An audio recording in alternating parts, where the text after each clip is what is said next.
ओम भूर्भुवः स्वः गायत्री मंत्र से अपने प्रोग्राम की शुरुआत करते। कौन? एक यूरोप का ट्रेनर शुरुआत कहाँ से कर रहा है?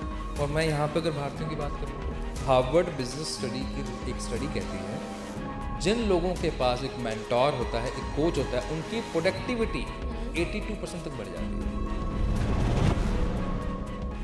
10 लाख से 10 करोड़ बन सकते हैं किसी फाइनेंशियल एडवाइजर से, और 10 लाख से जीरो सकते हैं मेरी बेवकूफ़ी से। क्या करना चाहिए?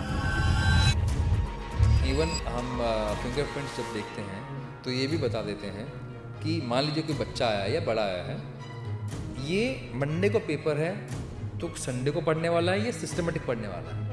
हम तो संडे को पढ़ने वालों में से हैं। ब्रेन की अब पावर को कैसे बढ़ाई जाए?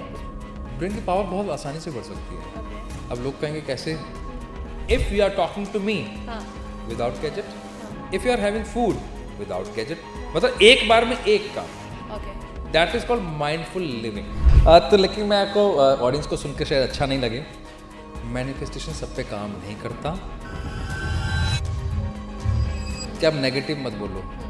अगर मेरे पॉजिटिव बोलने से पॉजिटिव नहीं हो रहा तो मेरे नेगेटिव बोलने से नेगेटिव कैसे हो जाएगा?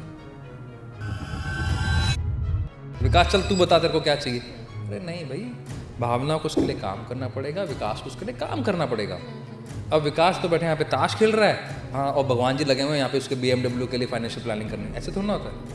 नहीं, तो मैनिफेस्टेशन का एक ही काम है, आपकी कंसंट्रेशन पावर को बढ़ाना, आपको फोकस रखना, आपको अलाइन रखना।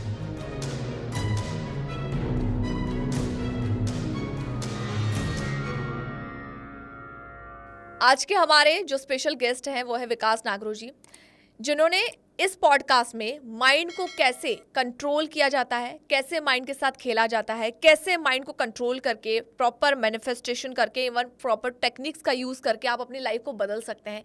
इवन फिंगरप्रिंट्स का हमारी ज़िंदगी में कितना बड़ा महत्व होता है, कितनी ज़्यादा इंपॉर्टेंस होती है, वो खुद मैंने आज जाना, जो आप भी कुछ ही देर में जानने वाले हैं, और कैसे वहाँ से आपकी लाइफ बदल सकती है। आप बिलीव नहीं करेंगे, लेकिन फिंगरप्रिंट्स आपकी पूरी लाइफ, आपकी जर्नी, आपका बिहेवियर, आपका स्ट्रक्चर, इवन आपका लोगों के साथ बिहेवियर क्या होगा, क्या कुछ कर रहे हैं आप, क्या कुछ अचीव कर रहे हैं, कहाँ आपकी गलतियां हो रही है, वो सब कुछ बताती हैं। तो काफ़ी इंटरेस्टिंग रहा ये सेशन, ज़रूर देखें एंड तक, ताकि आप भी अपनी लाइफ को बदल सकें और वो नई टेक्निक सीख सकें। कैसे हैं विकास जी आप? बहुत शानदार, बहुत बढ़िया। कैसे चल रहा है सब कुछ?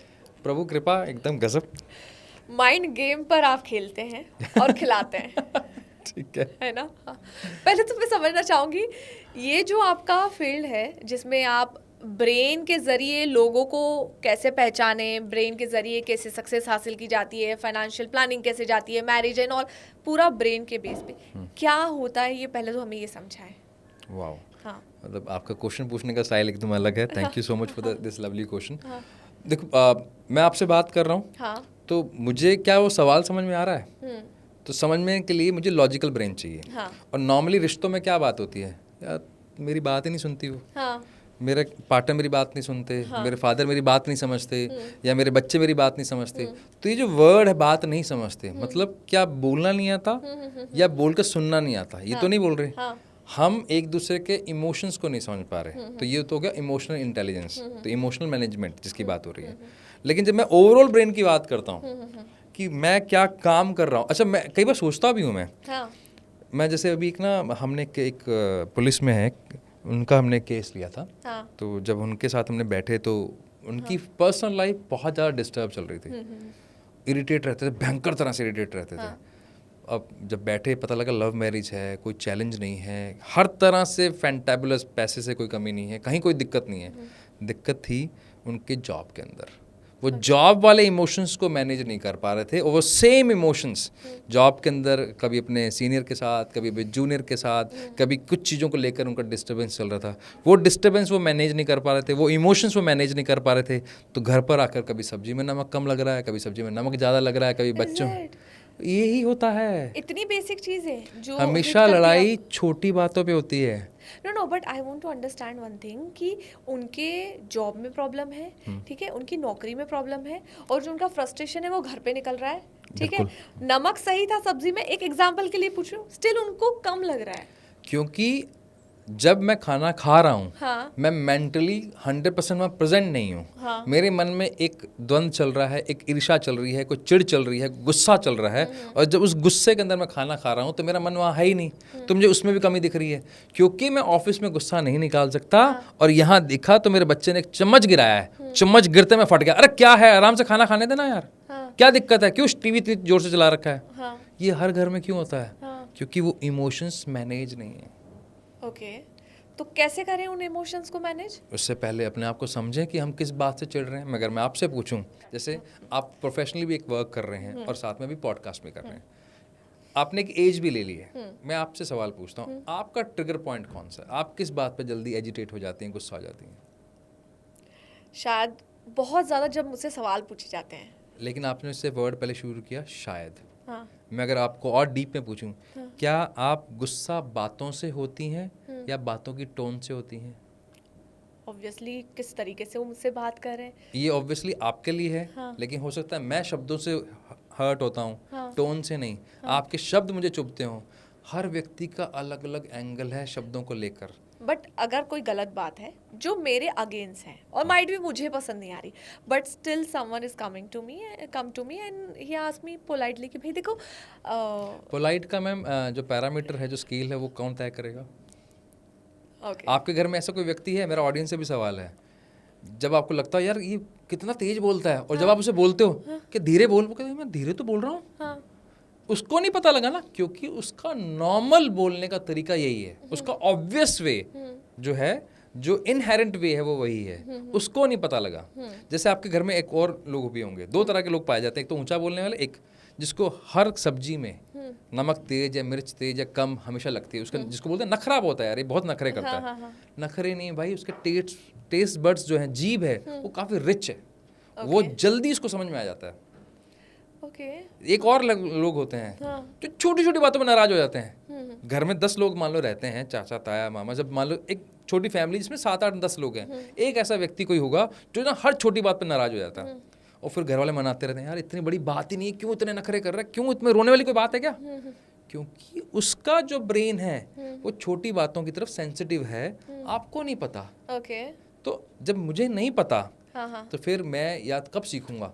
सीख कर, यानी कि कर कर फिर मैं बोलूँगा मेरे एक्सपीरियंस ऐसे हैं, मेरी मेमोरीज ऐसी हैं, मेरे साथ ये हुआ। एक्चुअली में आपने धीरे धीरे अपने आप को नर्चर किया, और शायद आप 40 साल के हो गए हो, आज भी आपको नहीं पता कि आपको क्या चाहिए।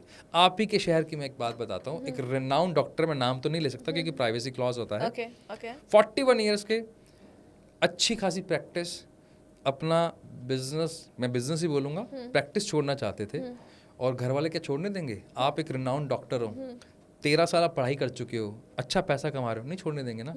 उनको करनी थी मॉडलिंग। घर वाले डॉक्टर थे, ये भी डॉक्टर बन गए, और 41 की एज में वो कहते हैं मुझे पैसे से कोई लेना देना नहीं है यार। वो हमारे पास आते हैं और ये पूछने के लिए क्या मैं इस फील्ड में जा सकता हूँ, तो हम उनको रीजंस बताते हैं कि आपके मन में सवाल क्यों आया, आपको डॉक्टरी क्यों छोड़नी है। और आप जानकर ताज्जुब करोगे, उनको डॉक्टरी छोड़ने का रीज़न डीप डाउन पता होगा, लेकिन उसके प्रति अवेयर नहीं थे।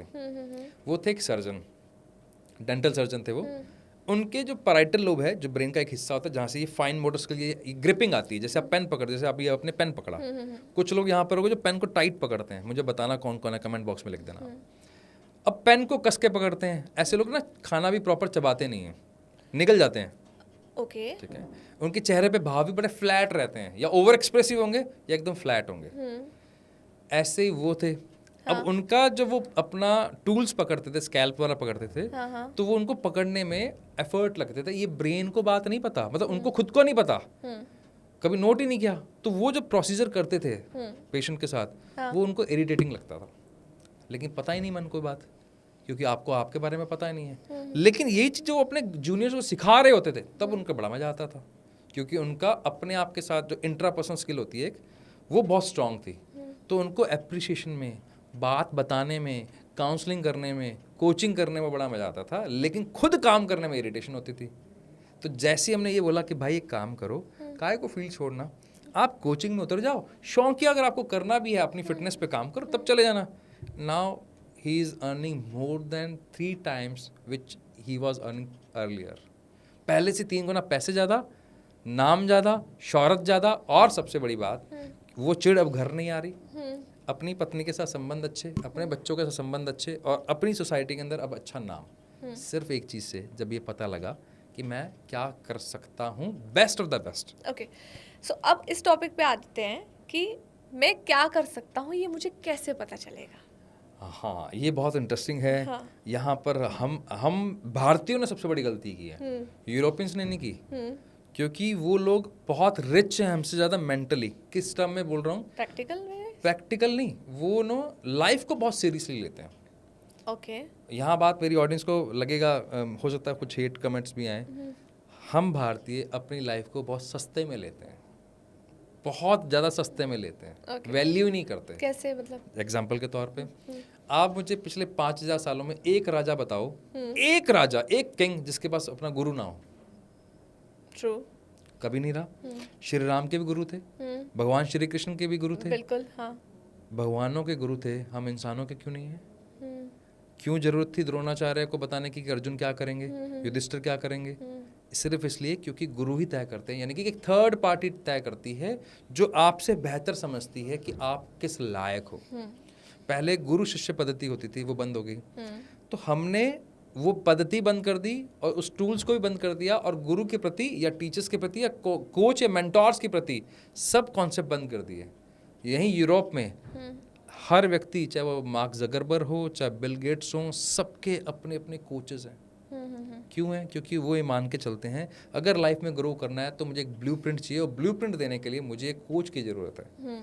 तो या तो आप स्ट्रॉन्ग किसी कोच के साथ रहो, मेंटोर के साथ रहो। अभी आज के टाइम पे द्रोणाचार्य तो आ नहीं से रहे, ऑफ कोर्स। माँ बाप हमारे इतने ज़्यादा क्वालिफाइड नहीं है कि अब नए ईरा में क्या क्या हो सकता है वो बता सकें, तो वहाँ पे भी पॉसिबिलिटी नहीं। तो आपके पास क्या रह गया? आप किसी कोच, किसी मेंटोर के साथ काम करो, अदरवाइज या तो हम ठोकर खा के सीखेंगे, इसके अलावा कोई अल्टरनेट नहीं रह गया।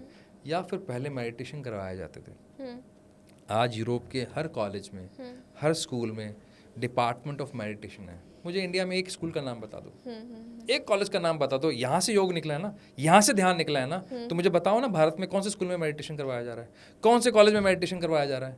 यूरोप के हर कॉलेज में। हाँ, वो तो हम देख ही रहे हैं। हमारी भारतीय कई पद्धतियाँ ऐसी हैं, जैसे आप आयुर्वेद का नाम ले लें, आप मिलेट्स ले लें, ठीक है, आप योग कह दें जिसे पावर योग के तौर पर वहाँ देखा जा रहा है। हर चीज़ यहाँ से वहाँ ले जाई जा रही है, और शायद हमारे पास होते हुए हम उसका इस्तेमाल नहीं कर रहे हैं। विश्व के सबसे महंगे कोच जिनकी टिकट लाखों में होती है, जो 1-2 दिन के इवेंट में करोड़ों रुपए कमा के ले जाए, टोनी रॉबिन्स की अगर मैं बात कर रहा हूँ, तो वो भस्त्रिका जैसे प्राणायाम से शुरुआत करते हैं अपने प्रोग्राम की, ओम भूर्भुवः से, गायत्री मंत्र से अपने प्रोग्राम की शुरुआत करते हैं। कौन? एक यूरोप का ट्रेनर शुरुआत कहाँ से कर रहा है? और मैं यहाँ पे अगर भारतीयों की बात कर लूँ तो मेरा पॉइंट ये है, तरीका एक ही है, या तो मेडिटेशन से अपने बारे में जान सकते हो, या फिर थर्ड पार्टी में, चाहे वो कोच हो, चाहे वो टूल हो, चाहे कोई भी हो, वो बता सकता है आपको। और तीसरा तरीका ना बना है ना बन सकता है। आप कर लोगे तो आप भी टोनी रॉबिन्स बन सकते हो, आप भी बिल गेट्स बन सकते हो, नहीं करोगे तो फिर हम फॉलोवर तो हैं ही अच्छे, तो कर ही रहे हैं फिर हम। ओके, सो आपने ये बताया कि आपको मेंटोर चाहिए जो आपको एक डायरेक्शन बता सके कि आपको किस दिशा में जाना है। अच्छा, ये मैं नहीं बता रहा हूँ, हाँ। मेरे अलावा हार्वर्ड बिजनेस स्टडी की एक स्टडी कहती है जिन लोगों के पास एक मेंटोर होता है, एक कोच होता है, उनकी प्रोडक्टिविटी 82% तक बढ़ जाती है। तो कैसे हम अपने लिए एक मेंटोर चुन सकते हैं? फिनेंस की बात कर सकते हैं अभी। हाँ, व्हाई नॉट। जब पैसा मैनेज करना होता है तो हम एक एक्सपर्ट के पास जाते हैं, क्योंकि पैसे की बात है, तो हम वहाँ पे एक फाइनेंशियल एडवाइजर लेके आते हैं, भैया ये मेरे गोल है, मुझे ऐसे अचीव करने हैं, तो क्या कर सकते हैं, क्योंकि मुझे पैसा मैनेज करना नहीं आता। हाँ। लाइफ को मैनेज करना हो तो, ट्रू, लाइफ को मैनेज करना हो तो लाइफ मैनेजमेंट कोच लगेंगे। अगर आपको किसी डेंटिस्ट के पास जाना है तो आप डेंटिस्ट के पास जाते हो ना, दांत का काम है। स्टमक में बहुत सीवियर प्रॉब्लम है तो उस हिसाब से आप डॉक्टर पिक करते हो, यानी कि हर फील्ड का आप एक्सपर्ट पिक करते हो। फाइनेंस के लिए फाइनेंस का, स्कूल के लिए स्कूल का, सेम विद द करियर। तो पहली शुरुआत जब आप अपनी स्कूलिंग में डिसाइड करते हो कि कौन से करियर में जाना है, तो पहले करियर काउंसलिंग में जाओ। मैं हाथ जोड़कर प्यार से, जैसे भाषा जो समझ में आती, धमकी से जैसे समझ में आती समझ जाओ, अपने बच्चों के साथ खिलवाड़ मत करो। मान लो मैं बहुत टैलेंटेड हूँ, मैं माइंड कोच हूँ, विश्व का सबसे बड़ा कोच हूँ, ये पहला बटन मैंने शर्ट का गलत लगाया अब मैं कितना भी टैलेंटेड हूँ, क्या नीचे वाले बटन सही लगेंगे? Of course not. नहीं लगेंगे ना। तो लाइफ का पहला डिसीजन क्या है? 10th Career. के बाद क्या सब्जेक्ट ले रहा हूँ, क्या करियर चूज कर रहा हूँ, तो उसके लिए एक्सपर्ट लगता है, खुद से नहीं होगा। फिर उसके बाद मान लीजिए आपने पिक कर भी लिया है, बट उस टाइम पर बहुत ज्यादा कंफ्यूजन होता है माइंड में इसलिए तो चाहिए। स्टिल। और इवन देखिए हमारा बिहेवियर भी तो चेंज होता है। नहीं होता ओके बिहेवियर। अच्छा, बिहेवियर चेंज नहीं होता, बिहेवियर अपग्रेड या डिग्रेड होता है। ओके मैंने एक्सपीरियंस इकट्ठे कर लिए, हाँ पॉजिटिव तो अपग्रेड हो गया, नेगेटिव सारी दुनिया खराब है, सारे नालायक है, सारे चोर है, सब यहाँ काटने के लिए आए हैं, मैं सिर्फ ऐसा ही रहूंगा, आपसे किसी से बात नहीं करूंगा, अपने आप में रहूंगा। एक सारी दुनिया अच्छी है, सारे लोग अच्छे हैं, बहुत बढ़िया लोग हैं, हर वक्त मदद करने के लिए तैयार हैं यार, मेरे कंधे पे हमेशा कुछ लोगों का हमेशा हाथ रहा है, मैं उस हिसाब से देखूंगा। तो क्या कहेंगे इसे बिहेवियर चेंज नहीं बोलेंगे, मैंने कैसे एक्सपीरियंस को स्टोर किया है वैसे कहेंगे। लेकिन करियर, जब मैं खुद कंफ्यूज हूँ तो मुझे एक मैम चाहिए ना, एक सर चाहिए ना, जो बताएंगे आओ यार मेरा टेस्ट करो, मुझसे सवाल पूछो, मेरे अंदर क्या छुपा हुआ है मुझे ढूंढ के बताओ। अच्छा मैं आपको बताता हूँ, और छोड़िए अपने आसपास, मैं आपको भी टास्क देता हूँ और आप भी कमेंट बॉक्स में बता देना, 10 लोगों से पूछ लो आज अगर उन्हें फाइनेंशियल फ्रीडम मिल जाए, उनकी ब्रेड एंड बटर की लड़ाई खत्म हो जाए, तो 10 में से 7 लोग अपना फील्ड छोड़ देंगे, इंक्लूडिंग मी। मैंने अपना फील्ड खुद इसलिए छोड़ा क्योंकि मैं वो काम नहीं करना चाहता, करना इसलिए पड़ता है क्योंकि मुझे भी तो अपना पेट पालना है, कमाना है, अपनी फैमिली को फीड करना है, तो क्या करूं। तो क्या मतलब है, अच्छा ये मैं कि इतने शॉर्ट क्यों कह रहा हूँ, डेलॉयट 2023 की रिपोर्ट बोलती है हमारे यहाँ पर 52% जो वर्किंग प्रोफेशनल्स हैं किसी ना किसी तरह के स्ट्रेस से गुजर रहे हैं। WHO का स्टेटमेंट है कि भारतीय मतलब 70 के आसपास परसेंटेज है जो क्लिनिकल स्ट्रेस से गुजर रहे हैं। ये स्ट्रेस कहाँ से आ गया, क्या कर दिया हमने ऐसा? लाइफस्टाइल तो पहले भी हमारा मस्ती मारने वाला था, आज भी वही है, क्योंकि हमने, जब मेरे फादर थे तब खाने के वांदे थे, तो इसलिए जो मिला वो करियर पिक कर लिया। अब हम एक स्टेज पे आ गए, अब वो ऐसी प्रॉब्लम नहीं है। अब मेरे लिए क्या प्रायोरिटी है? प्रायोरिटी है कि मैं किस काम के लिए बना हूँ, मेरा पैशनेट वाला फील्ड कौन सा है, मैं किस काम को और बेहतरीन कर सकता हूँ। वो मैंने किया नहीं, उसके अगेंस्ट मैंने ट्रेंड पिक कर लिया, इंजीनियर बन गया, डॉक्टर बन गया, चार्टर्ड अकाउंटेंट बन गया। कितने चार्टर्ड अकाउंटेंट हैं जिन्होंने जॉब छोड़ी है, कितने अभी IPS IAS देख लीजिए, IAS देख। आज शायद आज एक लड़की ने BDS कर रही है, वो BDS अपने कॉलेज के अंदर से उसने सुसाइड किया है। ऐसे मैं बहुत सारे नाम ले सकता हूँ। ओके ये सुसाइड का माइंड के साथ क्या कनेक्शन है, इस टॉपिक पर मैं आऊंगी, पहले आप अपना टॉपिक खत्म कर तो लीजिए। पॉइंट ये है कि करियर बिना पूछे तय करना, वैसे मतलब आप ये सोचो एक 16 साल का बच्चा है और उसके साथ एक ऐसे माँ बाप हैं जो बहुत पढ़े लिखे हैं या नहीं है, लेकिन उनको उस करियर की नॉलेज नहीं है। मैं आज पढ़ा लिखा जितना मर्जी हूँ, मुझे नहीं पता ना इंजीनियरिंग के अंदर क्या क्या हो सकता है, या फिर बायो के बाद क्या क्या हो सकता है। तो मैं किस बेस पे वो डिसीजन ले लूँ? और मेरा 16 साल का बच्चे को कैसे पता होगा कि क्या बेस्ट है उसके लिए? तो ये दोनों ही तरीके गलत हैं। यहाँ हमें एक एक्सपर्ट बिठाना चाहिए, और आपके घर के आसपास बहुत सारे एक्सपर्ट हैं। एक रिपोर्ट बोलते भारत में अभी 10 लाख काउंसलर्स की जरूरत है, 10 lakh. Education sector plus life में, दोनों की बात करूँ, जो लाइफ कोचिंग है उसका तो बिलियंस ऑफ डॉलर्स का अभी इस टाइम मार्केट है, वो बढ़ेगा। क्योंकि अगर मेरे पास लाइफ है, I am running in 40s, अब मेरे पास एक ही तरीका है, मैं उसको सिंपल करूं, मान लीजिए आज आपके पास 10 लाख रुपए हैं, 10 लाख से 10 करोड़ बन सकते हैं किसी फाइनेंशियल एडवाइजर से, और 10 लाख से 0 हो सकते हैं मेरी बेवकूफ़ी से। क्या करना चाहिए? Of course financial same advisor के पास जाइए। मैं 16 साल का हूँ, अगले 100 साल तक की इस धरती पे हूँ, अगले 84 साल मुझे बेस्ट ऑफ द बेस्ट जीने हैं, तो मेरे लिए क्या जरूरी है कि मैं एक्सपर्ट एडवाइस लेके चलूँ, नहीं तो एक्सपेरिमेंट मारूंगा। अच्छा एक्सपेरिमेंट पता कैसा होता है, जो मैं आपसे बता रहा था, अब मैं 25 का हो गया हूँ, मैंने इंजीनियरिंग कर ली या मैंने BCom कर लिया या मैंने BA कर लिया, अब मैं वो जॉब कर रहा हूँ अपने आप को फीड करने के लिए जो मुझे नहीं करनी। आजकल गाली देते हैं 9 to 5 को, क्यों गाली देते हो भाई? मत करते फिर, बन जाते हैं एंटरप्रेन्योर। अब आप कर रहे हो तो वो फ्रस्ट्रेशन कहाँ निकाल रहे हो? अपनी गर्लफ्रेंड पे, अपने बॉयफ्रेंड पर, अपने माँ पर, अपने पिता पर, अपने दोस्तों पर। फिर गाली देते हैं, रिश्तेदार सारे बेकार हैं, सारे दोस्त बेकार होते हैं, सारी लड़कियां चीटर होती हैं, सारे लड़के चीटर होते हैं। ये इसलिए क्योंकि आप खुद से जले हुए हो। जले हुए मतलब मान लीजिए आपके हथेली पे मैं अभी नमक रखूं तो इस पे कोई दर्द होगा? नहीं, अब तो नहीं। अगर मैं ऐसे सारा भी ले लूं और आधा किलो नमक दूं तो भी तो कोई दर्द नहीं होगा? नहीं, ऑफ कोर्स नहीं। यहाँ जला हुआ है। मैं खुद से फ्रस्ट्रेटेड हूँ, खुद से एंजाइटी में हूँ, खुद से चिड़चिड़ा हूँ, मैं गुस्से वाला हूँ, बदतमीज हो चुका हूँ, लाइफ में मजा नहीं आ रहा। अब एक दाना भी आपने नमक रखा, गाड़ी पड़ोस से गई, उसने सिर्फ एक बार मुझे घूर के देखा, तूने घूरा कैसे रे, खुद से जला हुआ हूँ, तो एक दाना रखा हुआ मेरी चीखें निकलवा देगा क्योंकि मैं जला हुआ हूँ, नमक ने कुछ नहीं बिगाड़ा।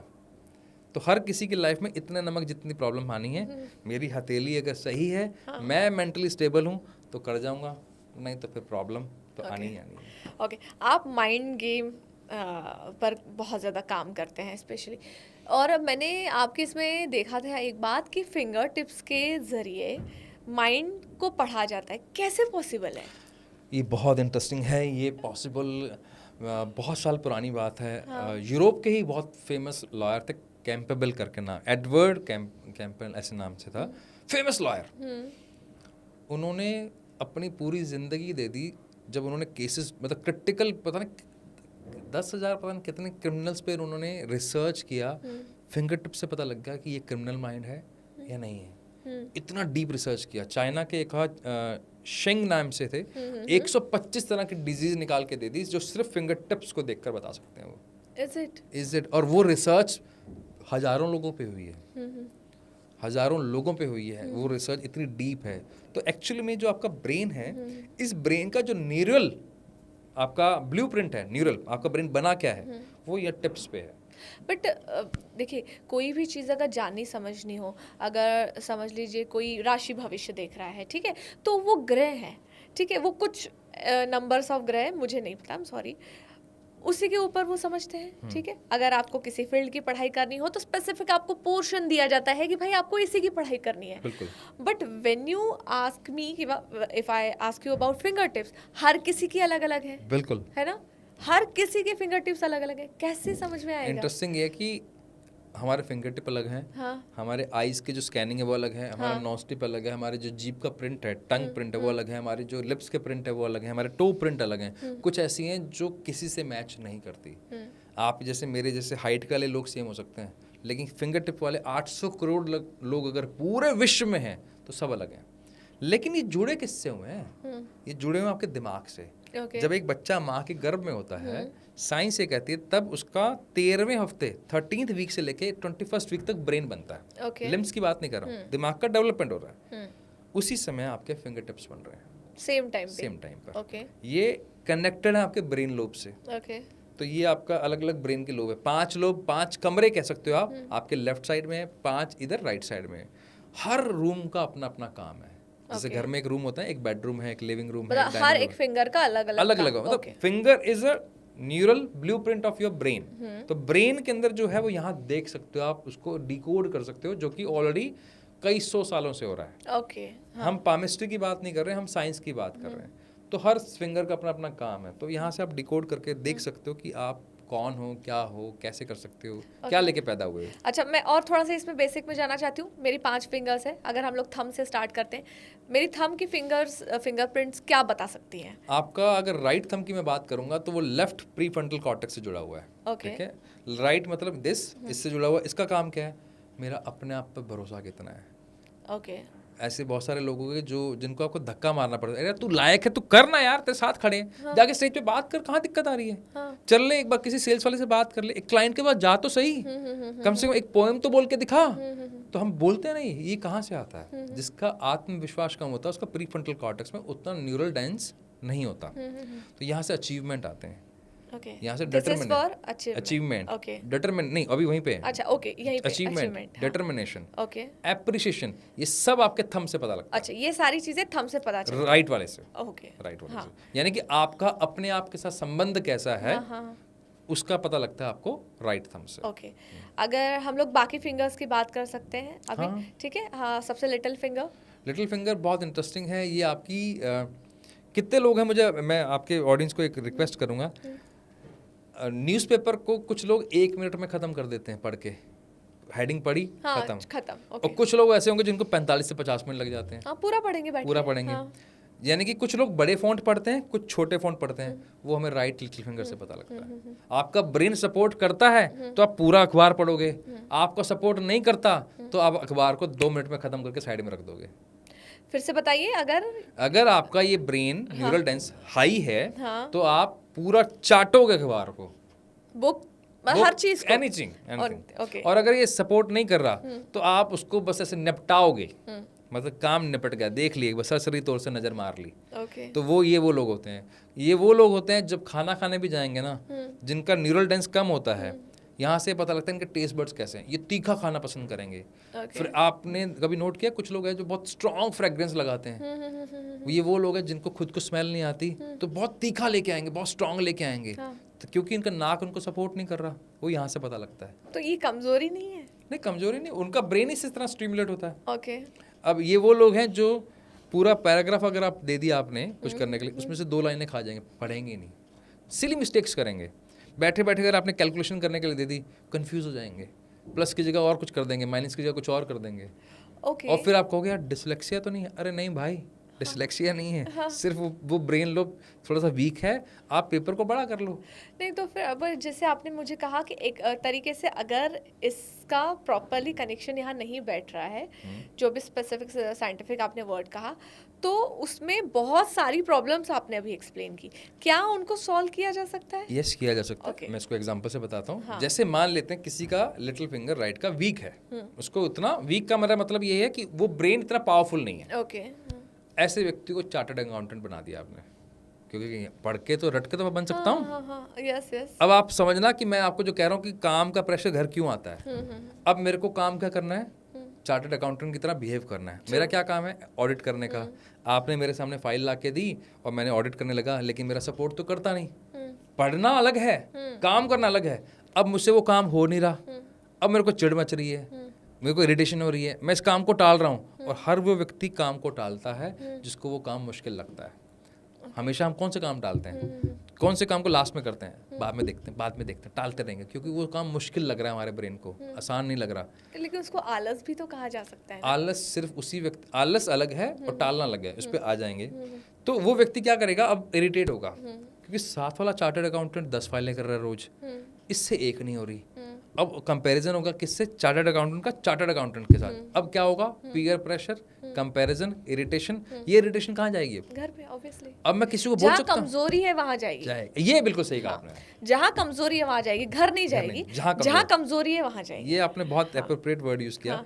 इंटरेस्टिंग क्या है, क्या वो किसी को कह सकता है कि मेरे से अब ऑडिट नहीं होती, मुंह से बोल भी नहीं सकता, क्योंकि 7 साल तूने पढ़ाई करी है, तो एक चार्टर्ड अकाउंटेंट है, कैसे कह सकते हैं तेरे से ऑडिटिंग नहीं हो रही। और गलती से मेरी ऑडिटिंग के अंदर गलती निकली और साथ वाले टोका, क्या कर रहा है, इतनी सिली मिस्टेक, तेरे से ये काम भी नहीं हो रहा, काय का चार्टर्ड अकाउंटेंट है, मेरा तो मरना हो गया। अब मैं कहाँ जाऊँ, मेरे तो ईगो की तुमने धज्जियां उड़ा दी, मेरे सेल्फ मतलब जो मेरा इमेज था वो सब खत्म कर दिया, इमोशंस मेरे सप्रेस हो गए, और इधर से मुझे लोग सिखा रहे हैं पॉजिटिव बने रहो, आप हमेशा पॉजिटिव रहो। अरे काय का पॉजिटिव, कहाँ से रह लूँ, गाली पड़ रही है। तो पॉइंट ये है, मैं मेरे दिमाग के अगेंस्ट मैंने करियर पिक किया, तो क्या हुआ, अब हमारे पास आता तो हम क्या बोलते, कुछ मत कर भाई, एक अच्छी सी 17 इंच की स्क्रीन खरीद, उसके ऊपर इसको अपलोड कर, बड़ा करके पढ़ उसको, बस, और कुछ नहीं करना। तो जितना बड़ा फॉन्ट होगा उतनी सिली मिस्टेक्स कम होंगी। ऑब्वियसली आपको समय ज़्यादा लगेगा कंपेयर टू अदर, क्योंकि आपने करियर पिक कर लिया है। यही अगर हमारे पास पहले आए तो हम मना कर देंगे कि चार्टर्ड अकाउंटेंट नहीं बनना। क्यों नहीं बनना, क्योंकि आपके लिए वो फील्ड जाकर परेशान करेगा, पढ़ने में परेशानी नहीं है। तो फिर अगर इस फिंगर में आपने जो कमजोरियां बताई, अब वो चार्टर्ड अकाउंटेंट तो नहीं बन सकता, क्लियर हो गया? ऐसे बहुत सारे मतलब हैं, लॉ है, बहुत सारे फील्ड इससे निकलते हैं। हाँ, तो अब कौन से फील्ड में उसे जाना चाहिए? मान लीजिए किसी का हाई है, वो शेफ बहुत अच्छा होगा। ओके। आज के टाइम पर बहुत अच्छा एक फील्ड है टेस्टर्स। आप कॉफ़ी पीती होंगी, चाय पीती हैं, कोई पूरे विश्व में कॉलेज नहीं है जो उसकी तैयारी करवाता है, क्योंकि ये इनहेरेंट गॉड गिफ्टेड टैलेंट है। आपने चाय पी, आपको पता लग गया कौन से ग्रेड की है, और चाय पत्ती की कंपनियां आपको 25,000 रुपये पर कप पीने का देती हैं, बता दे भाई ये A ग्रेड है कि B ग्रेड है कि C ग्रेड है कि D ग्रेड है। ओके। वाइन टेस्टर्स लाखों रुपया लेते हैं, चॉकलेट टेस्टर्स, कॉफ़ी टेस्टर्स, हर चीज़ जो आप खा रहे हो अच्छी टमाटो सॉस, चॉकलेट्स, इसके लिए टेस्टर्स लगते हैं, और टेस्टर्स बाय बर्थ मिलते हैं। तो अगर किसी का ये बहुत रिच है, या तो वो शेफ़ बन जाए, टेस्टिंग में चला जाए, और बहुत सारे फील्ड निकलते हैं, वैसा नहीं कि यही दो निकलते, लेकिन ये मैं वो फील्ड बता रहा हूँ जिसकी पढ़ाई लंबी बहुत ज़्यादा नहीं है, लेकिन पैसा बेइंतहा है, नाम शोहरत बेइंतहा है इसके अंदर। नाक बहुत तेज है, परफ्यूम मतलब परफ्यूम स्मेल में चले जाएंगे, कौन सा परफ्यूम कैसा है। जैसे कईयों का बहुत ब्लेंडेड है, उनको पता नहीं लगता ये कौन सा परफ्यूम है, ये लेडीज़ है, खैर मुझे भी नहीं पता लगता खैर, हाँ। लेकिन कईयों को पता लग जाता है। हमें भी नहीं पता चलता है यार। ये कैसे पता लगता है? जिसकी नाक बाय बर्थ मिली है, तो मैं कोई नाक तो पैदा नहीं कर सकता, बता सकता हूँ कि ये मिली है, अब इसको करियर बना लो, हाँ, इसको यूज करो। इसको यूज करो। तो शेफ जिसको बनना हो, आपको बहुत इंटरेस्टिंग फैक्ट बताता हूँ, चलो। भारत में कितने टीचर्स हो? लाखों करोड़ों टीचर्स होंगे। बहुत अच्छे टीचर्स भी बैठे हैं और बहुत मीडियोकर टीचर भी बैठे हैं। अब टीचिंग के अंदर एक काम और करना पड़ता है, मैं स्पेशली स्कूल टीचिंग की बात कर रहा हूँ, उस पर कॉपी चेक करनी पड़ती है। कॉपी चेक का जो काम है वो इसी फिंगर से आता है। मैं बोलने में अच्छा हूँ, हाँ समझाने में अच्छा हूँ, हाँ मेरी दोस्ती अच्छी हो जाती है, मैं समझने में अच्छा हूँ, तो मैं टीचर बहुत अच्छा हूँ। ओके। लेकिन जैसे आपने मुझे काम दिया कॉपी चेक करने का, वही काम मुझे अब इरिटेटिंग लग रहा है, क्योंकि मेरा ब्रेन मुझे सपोर्ट नहीं कर रहा, तो मैं अब अच्छा टीचर नहीं रहा, क्योंकि मुझे सेम काम में चिढ़ मच रही है अब। लेकिन मुझे ये नहीं पता कि मुझे टीचिंग में चिढ़ नहीं है, मुझे कॉपी चेक करने में प्रॉब्लम है। और वही अगर स्कूल या कॉलेज उस काम को हटा के किसी और को दे दें, तो वो टीचर उस स्कूल का, उस कॉलेज का नाम कर दे, ओके। बच्चे से जल्दी कनेक्ट करें, बच्चों की प्रॉब्लम जल्दी सॉल्व हो। अब वो चिड़चिड़ा टीचर है, कैसे सॉल्व कर देगा? क्योंकि उसको कॉपी चेक करनी पड़ रही है, ये पता ही नहीं इसको। बात ये है। ओके तो यहाँ से बहुत सारे करियर निकलते हैं। ओके। अब रिंग फिंगर पे आ जाते हैं, इसके बारे में आप थोड़ा सा बताएं। रिंग फिंगर वही जो आप काम करती हैं, ओके बोलने का काम। ओके।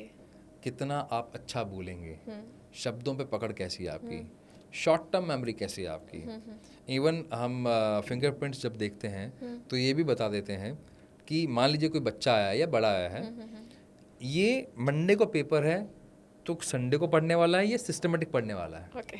हम तो संडे को पढ़ने वालों में से हैं। क्योंकि आपकी फिर शॉर्ट टर्म मेमोरी अच्छी होगी compare to long term memory. हाँ डेफिनेटली। तो शॉर्ट टर्म मेमोरी जिसकी अच्छी होगी ना, वो लॉन्ग टर्म वो तुरंत पढ़ेगा, यानी कि अगर मंडे को पेपर है तो अभी तैयारी करेगा। हम लोग 1 घंटा पहले तैयारी करने वालों में से हैं। एक दिन पहले 1 घंटा। शुक्र है यहाँ पे मैं ऑडियंस को पूछूंगा, कुछ लोग ऐसे भी आज पेपर का है तो वो ऐसे लोग भी हैं।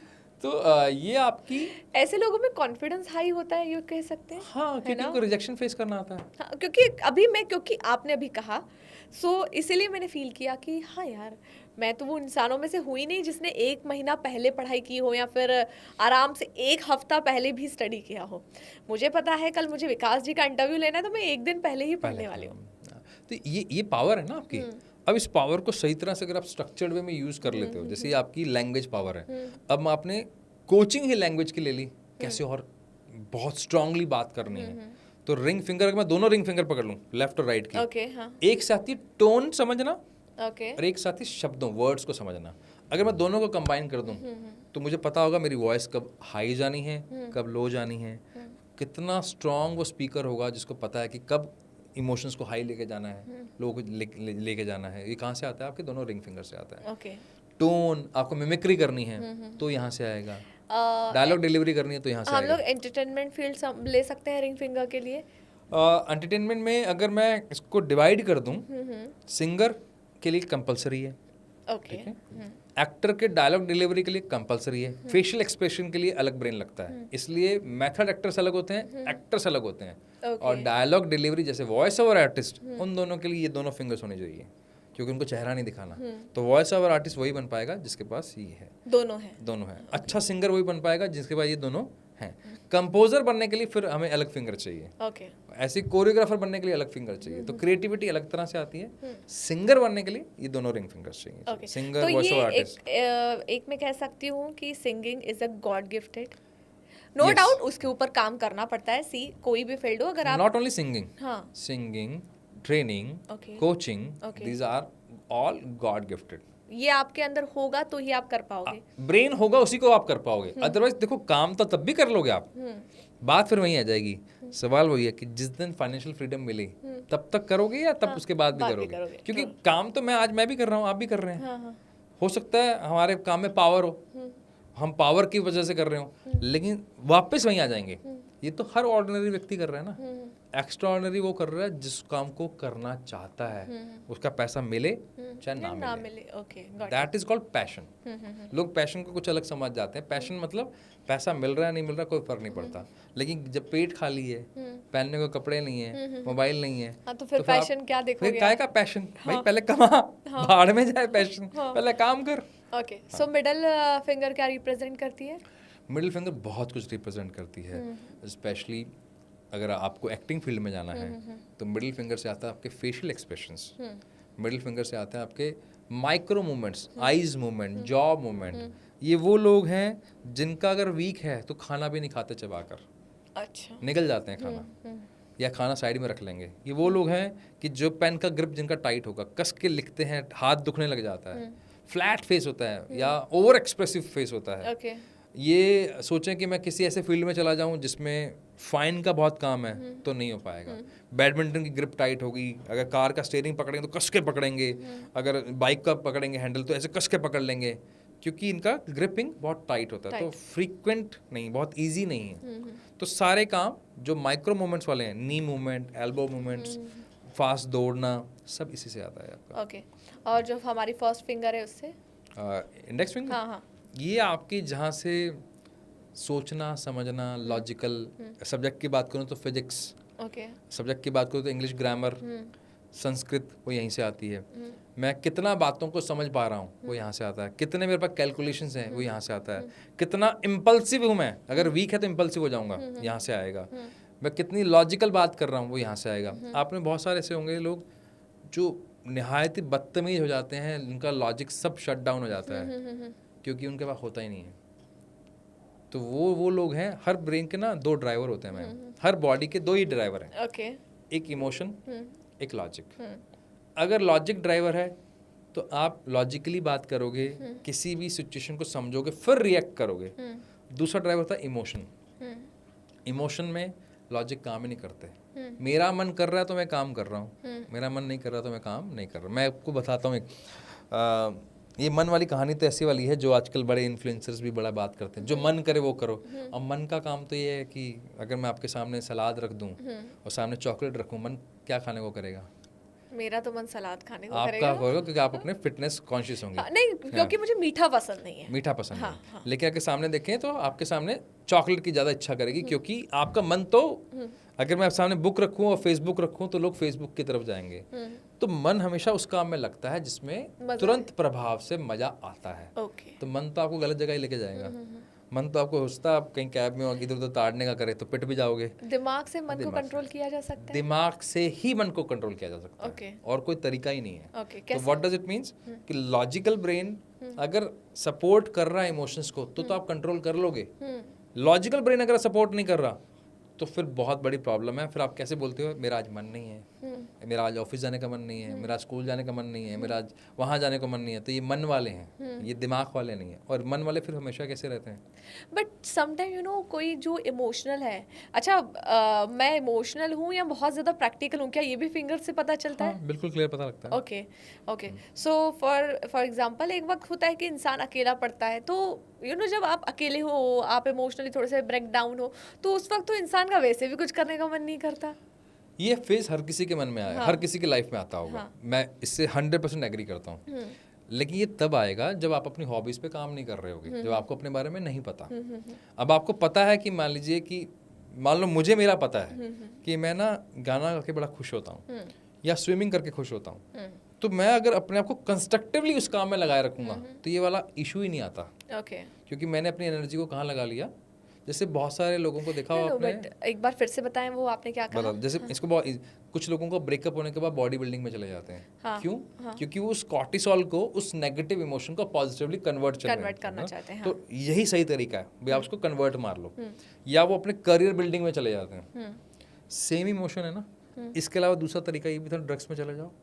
हाँ, ऑफ कोर्स। और इवन मैं जहाँ तक देख पाई हूँ, आप देखिए जो बड़े से बड़े फील्ड में लोग खड़े हैं ना, इमोशनल ब्रेकडाउन होने के बाद उन्होंने कुछ पाया है अपनी जिंदगी में, क्योंकि वो एक्सट्रीम है। हाँ, एक्सट्रीम पे आप जब चले गए, आपने वो टेस्ट कर लिया, तो उसके बाद तो फिर आपको कैसा मिलेगा? ब्लिस ही मिलेगा ना। क्योंकि आप फिर अपनी सारी एनर्जी कहाँ शिफ्ट करोगे?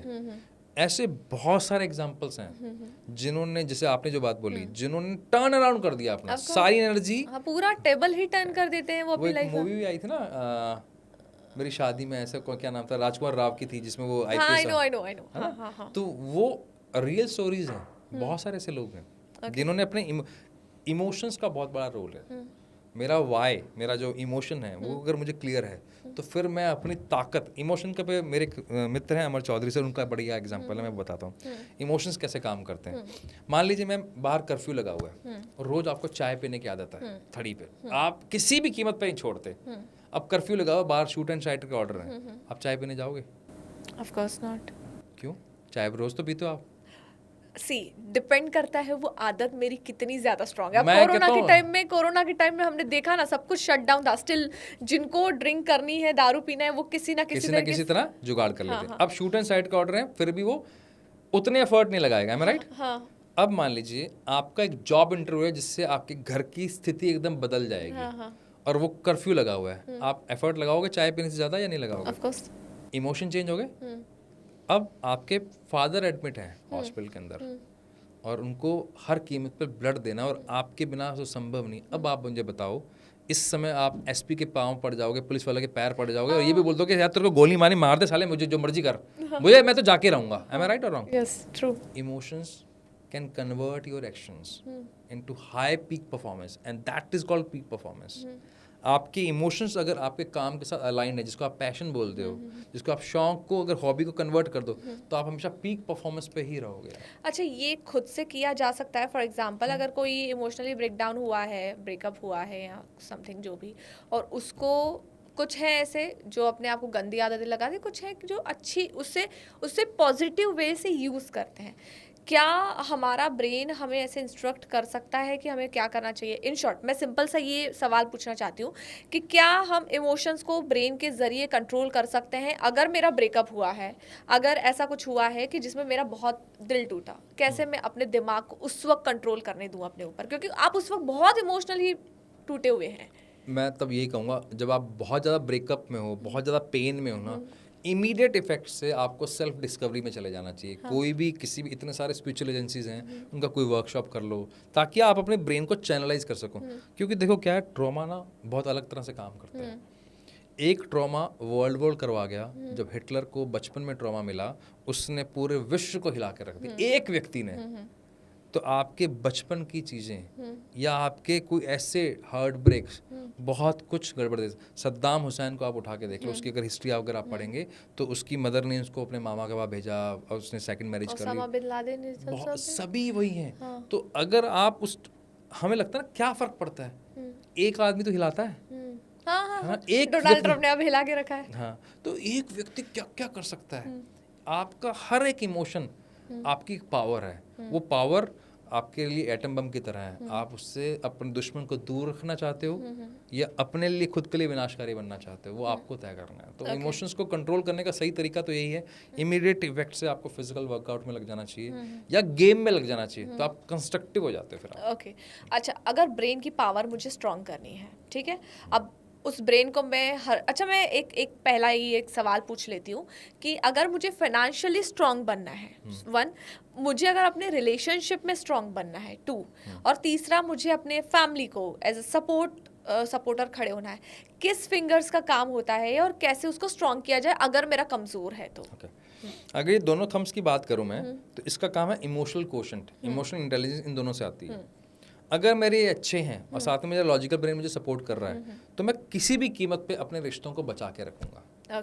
उसके लिए मुझे कहीं थोड़ा सा छोटा झूठ बोलना है, थोड़ा सा मैनिपुलेशन करना है, मुझे रिश्तों को बचा के रखना आता है, दूसरे के भावनाओं को समझना आता है, ठीक है, तो मैं अपने आप को रिश्ता बचा लूंगा। लेकिन जब मुझे फाइनेंशियल मैनेजमेंट की बात करनी है, तो मुझे ये वाला ब्रेन चाहिए, यानी कि मेरा फ्रंटल कॉर्टेक्स, यानी कि मेरा इंडेक्स फिंगर और दूसरा ये वाला फिंगर। तो ये अगर दोनों हैं, तो पैसा कैसे यूज करना है और कहाँ लगाना है, तो ये आएगा। यानी कि इसमें मुझे लॉजिकल ब्रेन साथ में चाहिए। लॉजिकल ब्रेन का आपको रिश्तों को संभालने के लिए तभी चाहिए कि इससे सामने वाले को कितना हर्ट होगा या नहीं होगा, इसके अलावा नहीं चाहिए। फैमिली को अगर सपोर्ट करना है, तो फैमिली में अगेन वो इमोशनल क्वोशंट आ जाता है, तो दोनों थम्स का काम है। इमोशनल मैनेजमेंट, जो कि गुजरातियों में सबसे ज़्यादा हमने अभी तक पाया देखा है कि वो मैन मैनेजमेंट में बहुत स्ट्रांग है। मैन मैनेजमेंट, पीपल मैनेजमेंट में, एडमिनिस्ट्रेशन में बहुत स्ट्रांग है। उनकी टीम बहुत बड़ी होती है, हमेशा बड़ा काम करते हैं, वो बड़ा सोचते हैं, क्योंकि जो विजन है ना वो आपके लेफ्ट थंब से आता है। तो विजनरी हैं वो सारे के सारे, पैसा बनाने में विश्वास रखते हैं। तो साथ में इसलिए आप देखो ना कितना मैनेज करके चलते हैं। लास्ट के 2 दिन सैटरडे संडे छुट्टी मारनी तो मारनी है। एग्जाम्पल के तौर पे माउंट आबू जाके देख लो हर सैटरडे, सबसे नज़दीक पड़ता है गुजरात के, भरा होता है, फुल पैक्ड होता है, आपको एक व्हीकल नहीं मिलता वहाँ पे, जगह ही नहीं मिलती, जितने भी वहाँ पे बाइक राइड्स के लिए मिलती हैं सब रेंट आउट हो जाती हैं। क्यों? दे बिलीव पैसा कमाना है, बैलेंस करना है इमोशंस को, फैमिली को साथ लेके जाना है, तो इतना हाँ, बैलेंस और करके इवन चलते ये हैं लोग फैमिली में भी बहुत ज़्यादा स्ट्रांगली बिलीव करते हैं। बहुत स्ट्रांगली। आप मुझे उठा लो कोई भी गुजराती की फैमिली, चाहे वो अडानी हो चाहे अंबानी हो, एग्जाम्पल लोगों को अलग तरह से देने आते हैं तो उनकी फैमिली भी देख लो, तो वो अपनी फैमिली को भी उस हिसाब से लेके चलते हैं। कितने सारे एग्जाम्पल्स हैं फैमिलीज के। सूरत के कौन से वो फैमिली जिनके पे ट्रेंड है, वो 5,000 रुपये अपने बच्चे को दे देते हैं, जिनका मैं अभी स्टोरी भी पढ़ रहा था, नाम बोल रहा हूँ, सूरत के ही हैं वो, हीरा व्यापारी हैं। तो उस 5,000 में उसको अपना घर चलाना होता है, अपने आप को फीड करना होता है, और किसी के यहाँ पर नौकरी करनी पड़ती है। ओके, हाँ, तो वो कहाँ है वो कल्चर, वो वहाँ है। ओके, इनको emotion management, man management, people management तीनों आते हैं, इनको बढ़िया आते हैं। ओके। ब्रेन की अब पावर को कैसा बढ़ाया जाए उस पर आते हैं। ब्रेन की पावर बहुत आसानी से बढ़ सकती है। ओके, अब लोग कहेंगे कैसे, आप घर पे बर्तन धो लो तो ब्रेन की पावर बढ़ जाती है। Is it? हाँ, हाँ, आप जब आप किसी फैमिली के साथ बैठकर सिर्फ खाना खा रहे हो बिना गैजेट के, तो आपका सबसे ब्रेन का सबसे इम्पॉर्टेंट पार्ट बढ़ता है, वो है कंसंट्रेशन। लोगों को लगता है मैं आजकल ध्यान नहीं लगता, मेरा मन नहीं लगता, मैं बोर हो जाता हूँ, मेरा किसी काम को लेकर मेरा क्रिएटिविटी क्वेश्चन खत्म हो गया, क्रिएटिविटी मेरी ब्रेन की खत्म हो गई है, या मुझे कुछ डिसीजन लेने में ही प्रॉब्लम हो रही है, मैं कुछ नया डिसीजन लेने में ही दिक्कत आ रही है। ऐसी प्रॉब्लम सुनी है आपने कभी? कुछ मत करो, सिर्फ खाना खाते हुए बात मत करो, किसी की तरफ देखो मत, माइंडफुल ईटिंग कर लो। आप अगर पानी पी रहे हो, कुछ मत करो, माइंडफुल पानी पी लो, पूरा फोकस एक बार में एक काम पे लगा दो, कुछ भी नहीं करना पड़ेगा। और मैं आपको गारंटी दे रहा हूँ, एक दिन में, सिर्फ एक दिन के अंदर आपका कंसंट्रेशन वापस आ जाता है। इतनी एक दिन में मतलब अगर मैं पूरा दिन डिवाइस फ्री रहती हूँ? नहीं, डिवाइस फ्री नहीं कह रहा हूँ मैं, okay, I am just saying if you are talking to me हाँ, विदाउट गैजेट, हाँ, if you are having food without gadget, मतलब एक बार में एक काम, okay, that is called mindful living. Okay. फिर जो लोग एक साथ दो दो काम करने का सोचते हैं, फॉर एग्जांपल किसी चीज़ों को साइड बिजनेस, किसी को फर्स्ट बिजनेस करके लेके चल रहे हैं, राइट, स्टिल कुछ लोग उसमें सक्सेसफुल हैं, कुछ लोग दो नाव पर सवार हो तो आखिर में आप डूबोगे ही। दो नावों पे हर व्यक्ति सवार हो वो डूबता नहीं है। जैसे आपको बहुत सारे सेलिब्रिटीज मिलेंगे जिनके हाँ, अलग मैं तो अलग, कह रही हूँ कुछ लोग सक्सेसफुल हैं, नो वो डाउट। इसलिए क्योंकि उनको अपनी पावर पता है। मैं अगर मेरे काम, जैसे मेरा काम, मेरा कंपनी जो हम काम करते हैं, हम ब्रेन को समझते हैं, उसी से रिलेवेंट जब मैं कंटेंट बना रहा हूँ तो मेरा उसी से सराउंडिंग काम कर रहा हूँ, तो मैं अपनी एजेस को थोड़ा सा और बढ़ा रहा हूँ।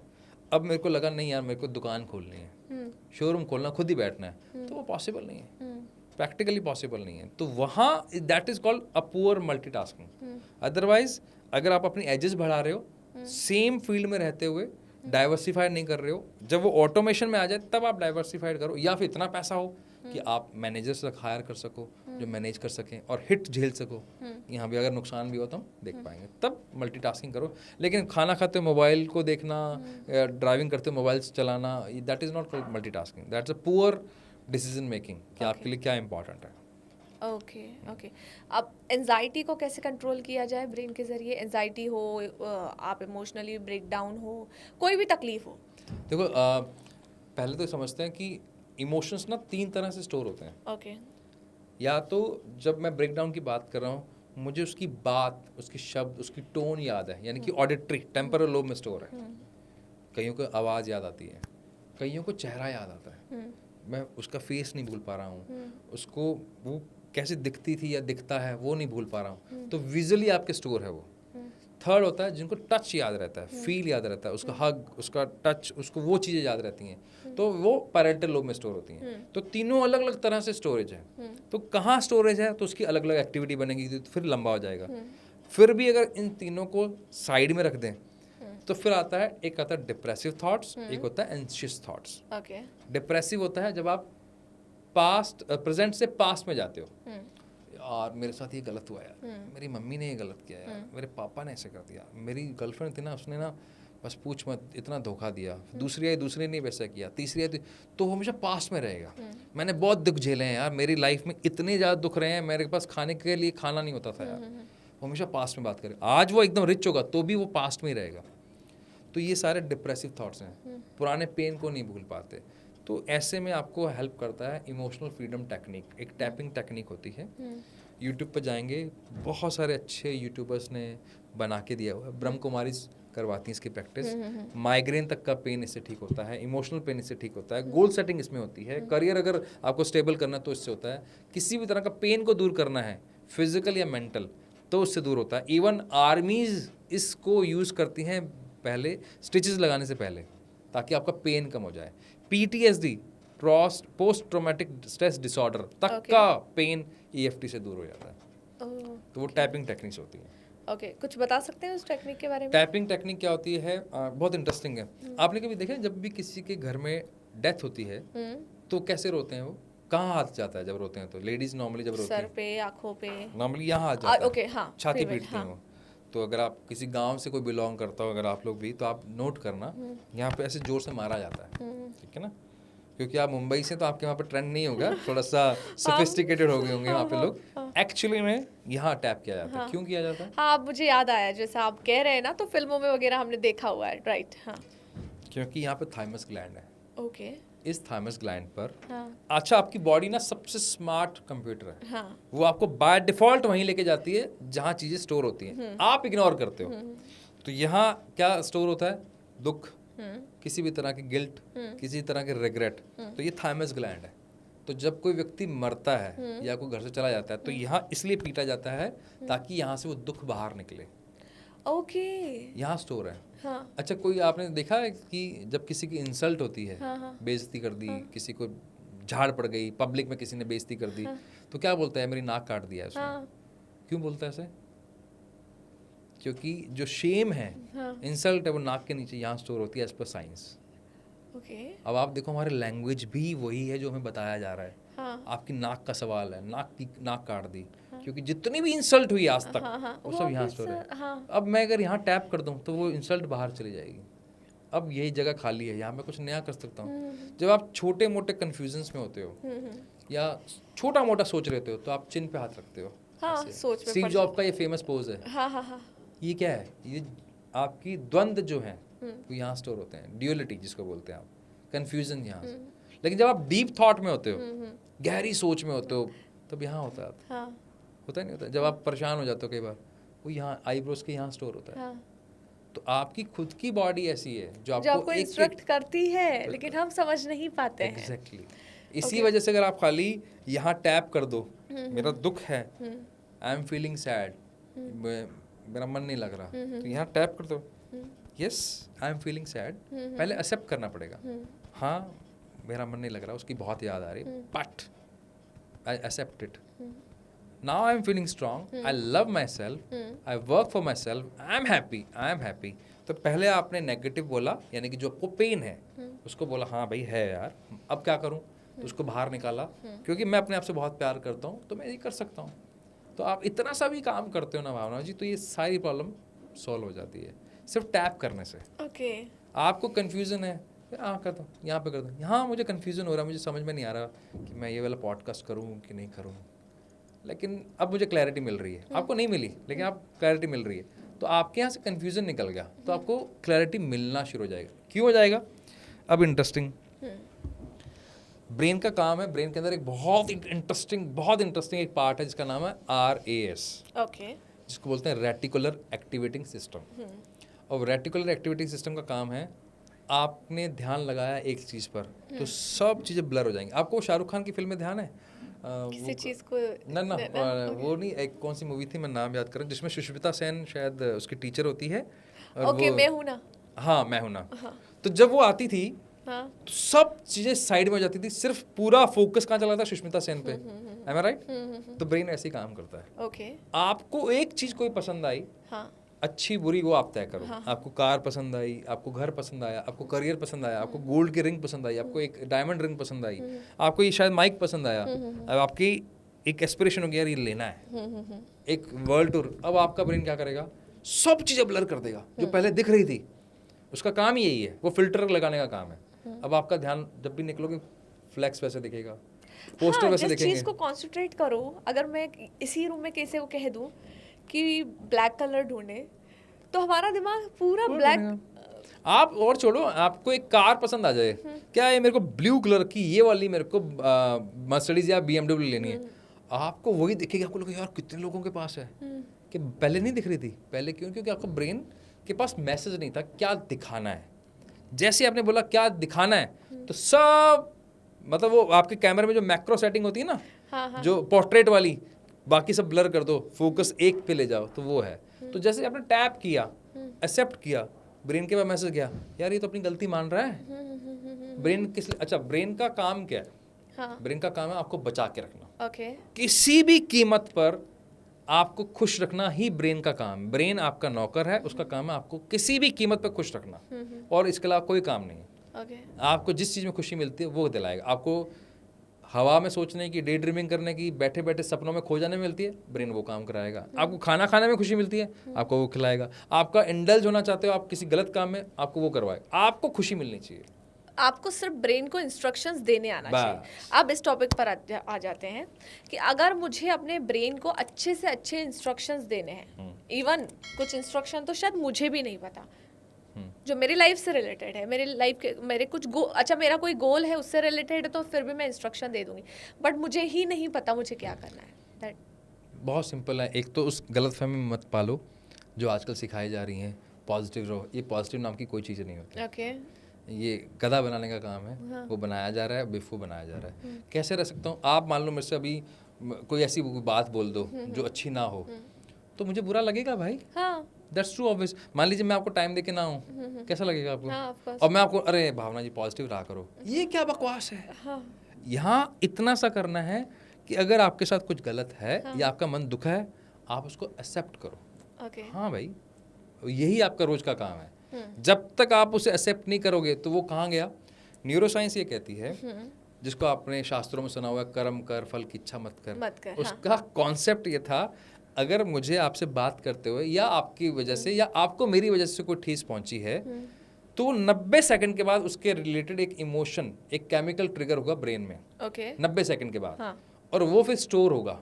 उससे पहले अगर आपने एक्सेप्ट कर लिया, हाँ यार ठीक है, विकास ने टाइम दिया, विकास आया नहीं, चल ठीक है कोई बात नहीं, बात कर लेंगे, लेकिन अच्छा तो नहीं लगा, आपने एक्सेप्ट कर लिया, अब वहाँ पे डिस्कार्ड कर दिया आपने बात को, तो आपने उस कर्म को यानी कि उस काम को डिस्कार्ड किया, मेरे को नहीं किया ना, तो वो स्टोर नहीं होगा। अब मान लीजिए आपने उल्टा किया, यार विकास ने टाइम देकर आया नहीं है, ये कोई टाइम की वैल्यू नहीं करता, कैसा बेकार आदमी है यार, उससे पहले उस व्यक्ति ने भी ऐसा किया था, उससे पहले मेरे साथ तब भी ऐसा हुआ था, उससे पहले मैं बॉम्बे में तब ऐसा हुआ, मैं यहाँ गई तब भी ऐसा हुआ। आपने जैसे ही 90 सेकंड के बाद उसको स्टोर किया, तो वो क्या करे, एक से दूसरा तार कनेक्ट करेगा, दूसरे से तीसरा, तीसरे से चौथा, फिर बनेगी मेमोरी, जिसे आप कहोगे एक्सपीरियंस, कि मेरे एक्सपीरियंस हमेशा खराब ही रहे हैं यार, दैट इज कॉल्ड एक्सपीरियंस।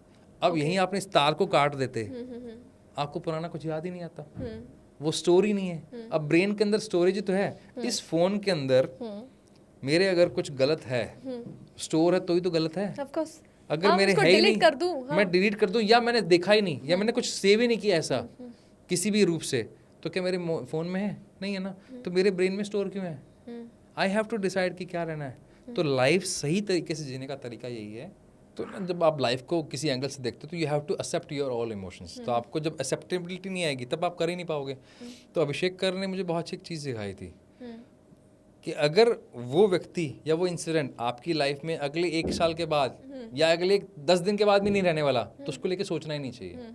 जैसे मान लीजिए आपकी हम टाइम या गाड़ी कहीं ठुक गई है, और वो गाड़ी वाला जिसने ठोकी है, मैं उस पर आधा घंटा लगाऊं उसे बहस करने में, तो क्या वो मेरे जीवन में अगले 1 दिन के बाद रहने वाला है? नहीं रहने वाला। तो मैं काहे को अपना आधा घंटा लगाऊं? इससे अच्छा तो 5-10 हज़ार का जो नुकसान हुआ है वो भर लूं। तो मेरे लिए मेरा मेंटल पीस ज़्यादा ज़रूरी है या वो उस टाइम का हीट ऑफ द मोमेंट? तो अगर ये चीज़ समझ में आ गई, तो सेम नियम घर पे जाएगा। मेरे रिश्तेदारों ने मेरे बारे में क्या कहा, मुझे कोई इंटरेस्ट नहीं है, क्योंकि वो मेरी लाइफ में कोई मायने इस मामले में नहीं रखता, क्योंकि मैं मेरी लाइफ अपने स्पीड से और अपने स्टाइल से जी रहा हूँ। तो इसलिए यही रिकमेंडेशन मेरी सबको रहती है, जो आप मुझसे पूछ रहे थे कि वही इमोशनल मैनेजमेंट है, क्या डिस्कार्ड करना है और क्या लाइफ में सर में इस दिमाग में रखना है। जो आपके घर में तिजोरी देखी है आपने, उस तिजोरी में आप किसी भी कीमत पर, किसी भी कीमत, महंगे से महंगा कुछ भी होगा ना, चम्मच जैसा कुछ वो नहीं रखोगे, उसमें सिर्फ बहुत प्रीशियस, बहुत सुंदर, जो बहुत कीमती है वो रखोगे। दिमाग को ऐसे ही है, आपको बहुत फैंसी आइटम लग रही है वो यहाँ मत लेके आओ, आपके दिमाग के लिए क्या ज़रूरी है वो रखो। हमने क्या कर रखा है, हमने मिट्टी भी डाल दी, कचरा भी डाल दिया दिमाग में, कंटेंट भी ऐसा गलत कंज्यूम कर रहे हैं। ये आजकल व्हाट्सएप स्टेटस ने और ख़राब कर रखा है।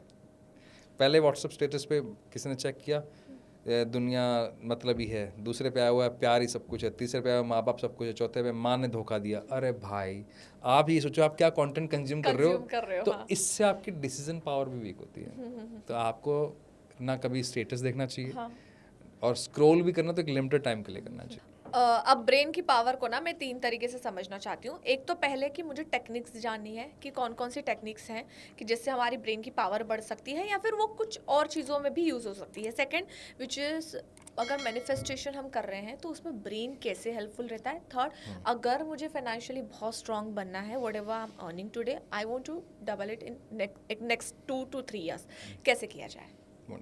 तो पहले हम उस फेमस टॉपिक को लेते हैं जिस पे $1 बिलियन की इंडस्ट्री खड़ी होगी है, वो है मैनिफेस्टेशन। ओके तो लेकिन मैं आपको ऑडियंस को सुन के शायद अच्छा नहीं लगे, मैनिफेस्टेशन सब पे काम नहीं करता। ये एक ओवर यूटिलाइज बज़वर्ड है। मैनिफेस्टेशन का बहुत सिस्टमेटिक तरीका है लेकिन सबके लिए नहीं बना हुआ। सबके ब्रेन अलग अलग हैं, अलग अलग ही तरह से काम करेगा। अगर ऐसा होता कि सब पे काम कर रहा है, आप मुझे बताओ ऐसा कौन सा व्यक्ति जो करोड़पति बनना नहीं चाहता? Of course. ऐसा कौन सा व्यक्ति है जो अच्छी फैमिली नहीं चाहता? और मुझे एक बात समझ में नहीं आती, जब मुझे मैनिफेस्टेशन में जो सबसे इम्पोर्टेंट सिखाया जाता है कि आप नेगेटिव मत बोलो, अगर मेरे पॉजिटिव बोलने से पॉजिटिव नहीं हो रहा तो मेरे नेगेटिव बोलने से नेगेटिव कैसे हो जाएगा? ट्रू। कौन सी ऐसी माँ है जो ये कभी अपने बच्चे के लिए नहीं बोलती और ये इतनी लेट हो गया पता नहीं कुछ हो ना गया उसको? हर माँ बोलती है, हर बच्चे को जाता है। नहीं, बहुत सिस्टमेटिक तरीके से मैनिफेस्टेशन काम करता है। उस तरह से काम नहीं करता जो आपको लगता है कि मैंने एक रील देखी और आज मैं जर्नल लिखने बैठ गया। ऐसे नहीं होता। ऐसे होता ये मुझे लगता है ये वैसा वाला, इसका जो पासिंग रेशो है ना, वो कोटा के स्टूडेंट वाला रेशो है। कोटा में 2.25 लाख स्टूडेंट हर साल एडमिशन लेते हैं, पास होते हैं लगभग 12 से 13 हज़ार। ऐसी मैनिफेस्टेशन में हर दिन लाखों लोग बैठते हैं, होता एक का है। ओके। मुझे अपने एक हमारे शहर में एक बाबा आए थे, वो बाबा बड़े फेमस हुए। वो कहते थे कि मैं आपको, जैसे महिलाएं आई उनके पास परिवार आता है कि लड़का चाहिए मुझे, वो कहते लड़का हो जाएगा, कोई दिक्कत नहीं है, मैं आपको एक सेब खिलाऊंगा और वहाँ पर अगर आपने सेब खा लिया, आपको मिल गया मेरा प्रसाद, तो आपको लड़का हो जाएगा। तो जनता बैठी 10,000, वो 100-150 सेब लेके आते थे, वो बांट देते थे। 100-150 में से 5 लोगों का लड़का हो जाता था, और जो 5 थे वो 50,000 लोगों के में बताते थे उन बाबा की वजह से मेरा लड़का हो गया, मैंने उनका सेब खाया था। बाकी तो ऐसी मैनिफेस्टेशन है। आप अपनी मेहनत कर रहे हो, अपना काम कर रहे हो, तो आपको रिजल्ट मिल रहा है, ठीक है। अब आप मैनिफेस्टेशन का जो एक ही काम था वो था आपको अलाइन रखना, आपको फोकस रखना, आपका ध्यान ना भटके, उसके लिए मैनिफेस्टेशन है। ओके। अब आप मैनिफेस्ट लिख रहे हो, एक साइन बोर्ड लगाकर आपने विजन बोर्ड बना लिया और आप कर रहे हो कुछ और काम, कौन सा मैनिफेस्टेशन? भगवान इतने वेले बैठे हैं कि आएंगे, चला भावना तेरे लिए बता क्या करना है, ऐसे तो ना। विकास चल तू बता तेरे को क्या चाहिए। अरे नहीं भाई, भावना को उसके लिए काम करना पड़ेगा, विकास को उसके लिए काम करना पड़ेगा। अब विकास तो बैठे यहाँ पे ताश खेल रहा है, हाँ, और भगवान जी लगे हुए हैं यहाँ पे उसके BMW के लिए फाइनेंशियल प्लानिंग करनी, ऐसे थोड़ा ना होता है। नहीं, तो मैनिफेस्टेशन का एक ही काम है, आपकी कंसंट्रेशन पावर को बढ़ाना, आपको फोकस रखना, आपको अलाइन रखना। लेकिन अब इसके 3 रूल हैं। आपको मैनिफेस्टेशन में कहा जाता है कि विजुलाइज करो। क्या आपका विजुलाइजेशन करने वाला दिमाग है, ब्रेन है? मेरा ऑडियंस से भी सवाल है और आपसे भी सवाल है, क्या आप विजुलाइज कर लेती हैं? Why not? आपको मालूम है लगभग 72% लोग हैं जो विजुलाइज नहीं कर पाते। जो आंखों बंद करते हैं उनको एक चेहरा भी याद करना हो ना, कार भी याद करनी हो। इनफैक्ट मैं बहुत सारे मैनिफेस्टेशन कोचेस के साथ जुड़ा हुआ हूँ, जो सबसे पूछा जाने वाला सवाल है, मेरे वीडियो कमेंट्स में ही है, हमसे विजुलाइज नहीं होता। और ये बहुत जेन्युइन प्रॉब्लम है। तो इससे ब्रेन का क्या कनेक्शन है, कैसे? जब मुझे विजुलाइज नहीं हो रहा, मैं आपको देख नहीं पा रहा, तो मैं आपकी तरफ आंखें कैसे मिला के बात करूं? मुझे आप दिख ही नहीं रहे, मुझे मेरा गोल नहीं दिख रहा, तो मैं उसकी तरफ चलूं कैसे? विजुअलाइजेशन इट्स लाइक इमेजिनेशन, कि हम उस चीज को इमेज में तब्दील कर रहे हैं। मैं आंखें बंद की, मुझे अच्छा परिवार नहीं दिख रहा जिसके साथ मैं रहना चाहता हूँ। और मैनिफेस्टेशन में सिखाया क्या जा रहा है, जब तक वो दिखेगा नहीं तब तक होगा नहीं। आपको विजुलाइजेशन में बोला जा रहा है आप अपनी कार को फील करो, आप उस कार के अंदर बैठे हो, आप स्टीयरिंग को पकड़ के बैठे हो और आपको वो फील हो रहा है, उसमें कैसी स्मेल आ रही है, मुझे कार ही नहीं दिख रही भाई, कहाँ से अंदर बैठ जाऊँ। तो मैनिफेस्टेशन के अंदर सबसे बड़ा चैलेंज जो है उन लोगों के साथ है जिनसे विजुलाइजेशन नहीं होता। और अगर आपको विजुलाइजेशन होने लग जाए तो ये तय है कि आपका ब्रेन बहुत फास्ट काम करता है। अगेन जो ब्रेन का काम RAS, रेटिकुलर एक्टिवेटिंग सिस्टम, आपको फोकस करवा देता है। तो अगर आपके सामने मुझे दिख रहा है कि ये मेरी BMW है, मैं इसकी फ़ोटो देख लूँगा और मेरी चाहत है ये मेरे को BMW मेरे को 6 महीने में चाहिए, तो मैं उसके लिए क्या करूँगा, मेहनत ही तो करूँगा। अब मुझे दिख नहीं रही, तो मेरा दिख नहीं रहा, तो मेरा ब्रेन के पास क्लियर मैसेज नहीं है कि मैं चाहता क्या हूँ। इसलिए विजुअलाइजेशन इंपॉर्टेंट है। तो विजुअलाइजेशन करें कैसे, तो आपके पॉडकास्ट के माध्यम से हम ऑडियंस को सिखाना चाहेंगे। तो जैसे जो भी लोग देख नहीं पाते, एक्चुअली में होता क्या है, मेरी आंखें बंद हुई और मुझे वो पिक्चर नहीं दिख रही कि कौन से कलर की BMW है, मुझे हल्का नीला रंग दिख रहा है लेकिन साफ नहीं दिख रहा, तो अब क्या करें। तो इसका पर्पज़ ये हो कि आप अपनी आंखों को बंद करके उस पिक्चर को रोक सको। कैसे करें प्रैक्टिस, तो आप ऐसे हाथ लीजिए मेरे साथ, ओके, अपनी तरफ कर लीजिए ऐसे। अब इस हाथ को अच्छी तरह देखिए, गौर से देखिए अपने हाथ को। अब आंखों को बंद कर लीजिए। इस हाथ की फोटो को आंखों को बंद करते हुए इमेजिन कीजिए जो आपने भी देखी है। वो आपके दिमाग में कितनी देर के लिए स्टिल है, 1 सेकंड 2 सेकंड, मान लो हट गई, वापस आंखें खोलो, इस हाथ को और डिटेल में देखो, कहाँ कैसी रेखाएं हैं, आपके फिंगर्स में क्या गैप है, पूरा देखा। वापस आंखों को बंद करो, अब पूरे हाथ को विजुलाइज करो। अब वो पहले अगर 1 सेकंड के लिए स्टिल हुआ था तो अब 3 सेकंड के लिए हो गया। अब मान लो आपका ध्यान वापस हट गया, वापस आंखें खोलो। अब एक रेखा पे अपना ध्यान ले जाओ, किसी भी एक रेखा को चूज कर लो हाथ की, उस पर पूरा ध्यान ले जाओ। अब आंखों को बंद करो, अब आंखों को बंद कर सिर्फ उस एक रेखा को इमेजिन करो। अब आप देखना वो 5 सेकंड 7 सेकंड के लिए स्टिल हो जाएगी। तो ऐसे करके आप अपनी विजुअलाइजेशन पावर बढ़ा सकते हो। अब आपके सामने BMW नहीं दिखाई दे रही, कोई बात नहीं, फोटो निकालो मोबाइल से, उसको देखो, स्टिल करो आंखें बंद करके, फिर प्रैक्टिस करो। आप एक बार में 30-40 सेकंड तक चले जाओगे। और सब कॉन्शियस माइंड का एक नियम है, 17 सेकंड तक अगर आप एक विचार पर रुक गए तो ब्रेन आपका पावरफुल हो जाता है। और उसको अगर मल्टीप्लाई बाय 3 कर दें, यानी कि उसको 17 सेकंड को 3 बार तक प्रैक्टिस कर ली, फिर ब्रेन वो आपको अचीव करवाने के लिए पूरी ताकत लगाता है। क्या हम ये कह सकते हैं कि अगर किसी चीज़ को विजुअलाइज करना है और कुछ चीज़ों के तो पिक्चर्स नहीं बन सकते, हम खुद ही उनकी फोटोग्राफ लगा के अपने, मैं आपको मेरे ही एक अच्छे मित्र हैं ऋतिक चौधरी, उनकी बात बताता हूँ। मेरे लिए वो बेहद एक आइडियल हैं, क्योंकि वो 21 साल की उम्र में बहुत अच्छा काम कर रहे हैं, अच्छा खासा पैसा कमा रहे हैं, एथिकली अच्छा पैसा कमा रहे हैं, वेल सेटल है और अपने परिवार को वो हर खुशी देना चाह रहे हैं जिसके वो लायक है, क्योंकि वो खुशियाँ उनके पास नहीं थी। उनकी क्या चाहत है, उन्होंने सामने एक अपने फोटोग्राफ AI से निकाली फैमिली की, जिसमें पूरी फैमिली के साथ वो हैं और रह रहे हैं, और वो सामने लगा रखी। जैसे हमने उनको बताया क्या मेरी भैया एक ही इच्छा है, मेरे को फैमिली चाहिए, ऐसी हंसती खेलती फैमिली चाहिए। तो पिक्चर AI से निकालो ना, AI का ढंग का यूज़ भी तो हो सकता है, तो निकालो, लगाओ, और वो उसी के लिए जीता है, उसी के लिए फोकस्ड है। और अब मैं आपको बताऊँ, जैसे वो पिक्चर लगी, उनकी काम करने की स्पीड मैं पिछले कुछ टाइम से नोट कर रहा हूँ 1.5 गुना बढ़ चुकी है। पैसा कमाने की स्पीड, जो भूख है, हंगर है इस फैमिली को पाने के लिए, वो 1.5 गुना बढ़ चुकी है। हर खुशी अपने परिवार को देने के लिए।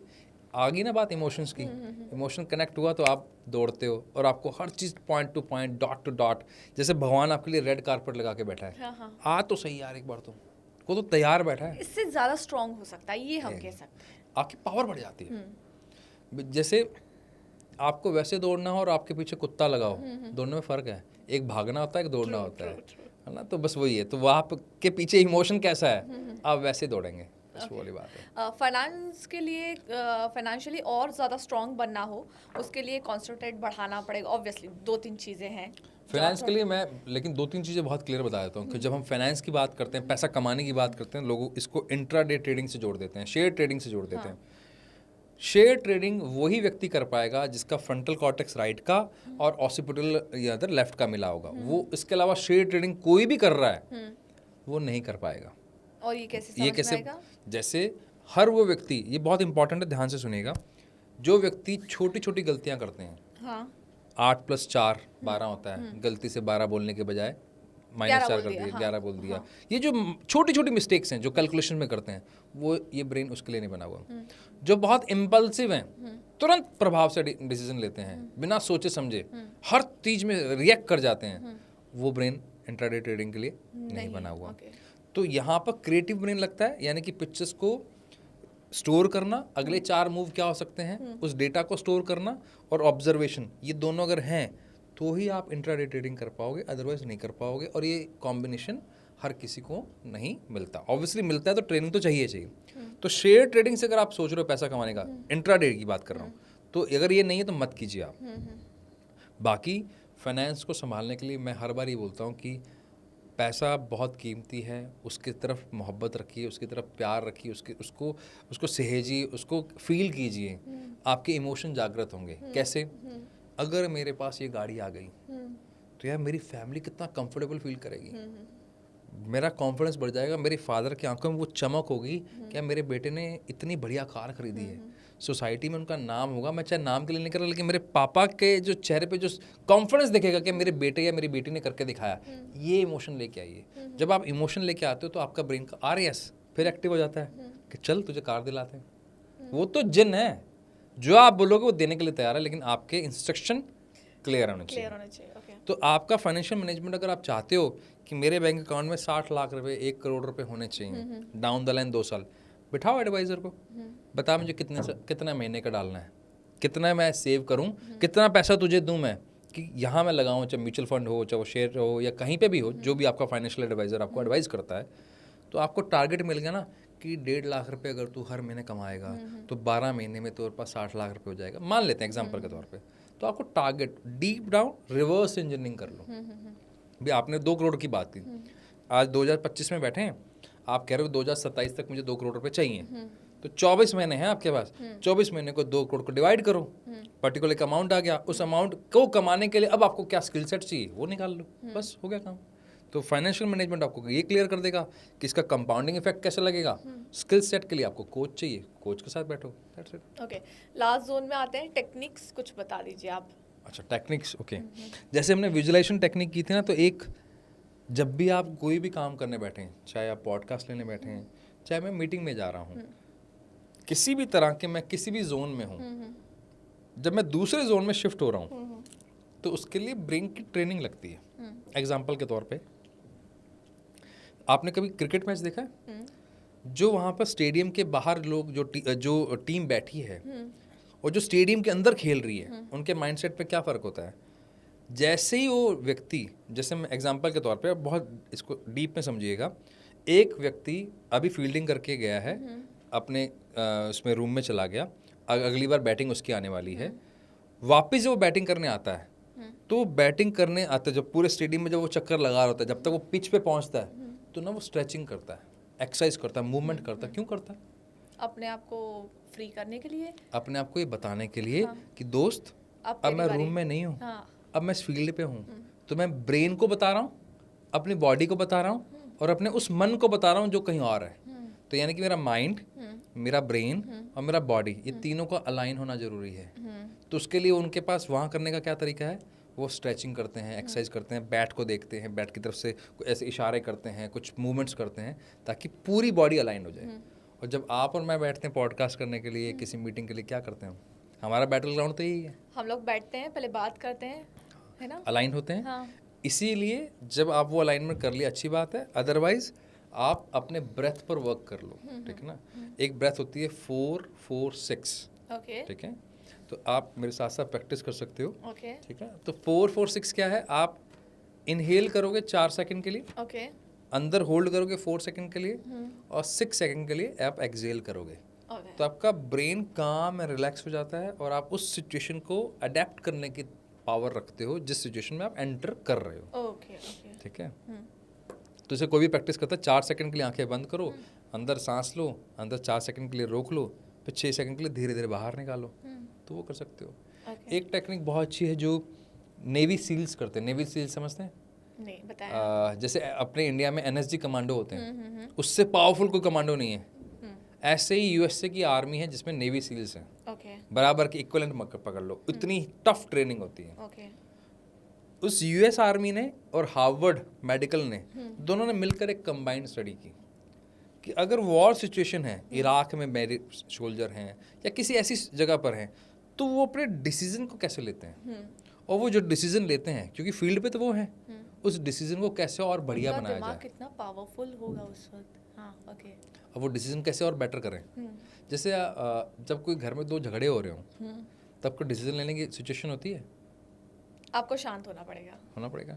अब आप सब सोचो, उस नेवी सील के सामने गोलीबारी चल रही है, उसकी जान को खतरा है, वो कभी मर सकता है, उसके बावजूद भी अपने आप को काम और रिलैक्स रखते हैं। इंडिया ने अभी ऑपरेशन सिंदूर के 27 मिनट के अंदर वो गए और वापस आ गए। क्या करके आए वो? ट्रेनिंग के अलावा और भी तो चाहिए, इस माइंड की ट्रेनिंग। तो हार्वर्ड मेडिकल स्टडी और नेवी सील्स ने मिलकर, यूएस आर्मी ने मिलकर एक स्टडी की कि अगर इनको बॉक्स ब्रीदिंग करवा दें तो इनकी डिसीजन लेने की ताकत उस वॉर सिचुएशन में 52% तक बढ़ जाती है। ओके। मतलब जब आप मरने वाले कगार पे खड़े हो, उस समय भी अगर आपने बॉक्स ब्रीदिंग कर ली तो आपकी ब्रेन की पावर इतनी बढ़ गई कि आप सही निर्णय लोगे। कितने परसेंट? 52% इंक्रीमेंट हो गया। आप सोचो, आप और मैं यूज़ कर लें तो क्या होती है? शेयर करने, खरीदने से पहले, इन्वेस्टमेंट करने से पहले, मीटिंग में जाने से पहले, क्लाइंट से मिलने से पहले, इनफैक्ट अपने पार्टनर से मिलने से पहले। बॉक्स ब्रीदिंग होती है, आप 5 सेकंड के लिए सांस लेते हो, ओके। 5 सेकंड के लिए होल्ड करते हो, फिर 5 सेकंड के लिए एक्सहेल करते हो, फिर 5 सेकंड के लिए बाहर ही होल्ड करते हो, तो एक स्क्वायर बन जाता है। यानी कि 5 सेकंड सांस अंदर, 5 सेकंड सांस अंदर रोकी, अंतः कुंभक लगा, अंदर ही रोक लिया, फिर बाहर निकाली 5 सेकंड के लिए, और फिर बाहर ही रोक दी, फिर बाह्य कुंभक लगाया आपने, तो एक स्क्वायर बन गया। इसके अगर आपने 5 राउंड कर लिए, दिन में 3 बार रिपीट कर लिया, तो आपकी ब्रेन की पावर, फ्रंटल कॉर्टेक्स आपका बड़ा हो जाता है, ग्रे मैटर बढ़ जाता है, सोचने समझने की ताकत बढ़ जाती है, आपकी क्रिएटिविटी क्वोशंट बढ़ जाता है। ओके। और ये सेम प्रैक्टिस हमने बहुत सारे एंटरप्रेन्योर्स को करवाई है। आज उनके स्टार्टअप्स बहुत अच्छा काम कर रहे हैं, अच्छे मतलब अच्छा पैसा छाप रहे हैं। और ये सेम प्रैक्टिस हमने अभी यूपीएससी एस्पिरेंट्स को करवाई है, तो उसमें से कुछ हैं जो भी सिलेक्ट भी हुए हैं। तो ये पावरफुल एक ब्रेथ टेक्निक है जिससे आप अपने ब्रेन की पावर बढ़ा सकते हो। ग्रेट। ऑलराइट, काफ़ी इंटरेस्टिंग रहा ये सेशन। इवन मैंने बहुत कुछ जाना है विकास जी आज आपसे। Thank you so much. बहुत बहुत शुक्रिया हमारे साथ My pleasure. जुड़ने के लिए, My एंड काफ़ी बिहाइंड द नॉलेज शेयर करने के लिए। That's great. हमारा एक मिशन है, मेरे को अच्छा लगा कि उस मिशन में हमें आपकी तरफ से मदद मिल रही है। मिशन है stress anxiety free all India, mission सफाई। Okay. हमारा एक ही ध्येय है कि हर भारतीय स्ट्रेस फ्री रहे, और हम विश्व गुरु जो बनने वाले हैं और जो बन के रहेंगे, उसमें आपने जो आज मदद की है, थैंक यू सो मच।